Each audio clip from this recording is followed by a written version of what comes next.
Hello sir. என் பேர் வந்து கார்த்திக். நான் பிஎன்பி அசோசியேட் சோலார் கம்பெனி வந்து ரன் பண்ணிகிட்ருக்கேன். ஸோ எங்கள் வீட்டு பக்கத்தில் வந்து பார்த்தீங்கன்னா, ஹவுஸ் வார்மிங்க்காக கேட்டிருந்தாங்க. ஸோ யாராவது ரெஃபர் பண்ண முடியுமா? த்ரூ பிஎன்ஐ வந்து நான் யாராவது ரெஃபர் பண்ண முடியுமான்னு சொல்லி பார்த்துருந்தேன். ஸோ அப்போ வந்துட்டு நான் கேட்டரிங்க்காக தேக்கம்பட்டி சாரை வந்து அப்ரோச் பண்ணலான்ட்டு. பட் அவரோட டீட்டெயில்ஸ் எல்லாமே நம்ம கூகுள்ல எல்லாம் பார்க்கும்போது ஆல்மோஸ்ட் 27 இயர் எக்ஸ்பீரியன்ஸு. ஸோ அவர் வந்து இந்த மாதிரி சின்ன ஃபங்ஷனுக்கு வந்து பண்ணுவாரா அப்படின்னு ஒரு சின்ன ஒரு இது இருந்தது. ஸோ அவரை நான் அப்ரோச் பண்ணி பார்த்தேன். அவர் வந்து ஓகேங்க தாராளமாக பண்ணி கொடுக்கலான்னு சொல்லியிருந்தாரு. வித் நல்ல ப்ரைஸும் இருந்தது. குவாலிட்டி எதுலேயுமே வந்து காம்ப்ரமைஸும் பண்ணலை. ஸோ அதே சமயத்தில் வந்து பார்த்தீங்கன்னா, ஃபுட்டோட டேஸ்ட் வந்து பார்த்தீங்கன்னா வேற லெவல். அது உண்மையாக சொல்லியே ஆகணும். ஸோ அங்கே வந்திருக்கிறவங்களே 2, 3 பேர் வந்துட்டு என்னை வந்து ரெஃபர் பண்ணுங்க, ஏதாவது அவங்க டீட்டெயில்ஸ் கொடுங்கன்னு சொல்லி கேட்டு வாங்கியிருக்காங்க. ஸோ அவரோட ஃபுட் வைஸும் சரி, குவாலிட்டி வைஸும் சரி எல்லாத்துலேயுமே வந்து அவர் பெஸ்ட்டாக பண்ணியிருக்கிறாரு.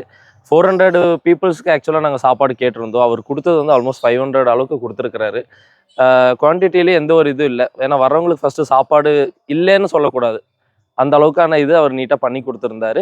சர்வீஸும் அதே மாதிரி அவங்க பீப்புள்ஸ் எல்லாம் வந்திருந்தாங்க. எல்லாம் நீட்டாக சர்வ் பண்ணி கொடுத்தாங்க. அவங்க அப் டு ஃபங்க்ஷன் முடிகிற வரைக்கும் இருந்து சர்வீஸ் பண்ணி கொடுத்துருக்காங்க. எந்த ஒரு இதுவுமே அவங்க இது பண்ணல. ஸோ சர்வீஸ் வைஸ் எல்லாத்துலேயுமே வந்து தேக்கம்பட்டி சார் வந்து நல்லா பெஸ்ட்டாக பண்ணி கொடுத்துருக்காரு. தேங்க்யூ.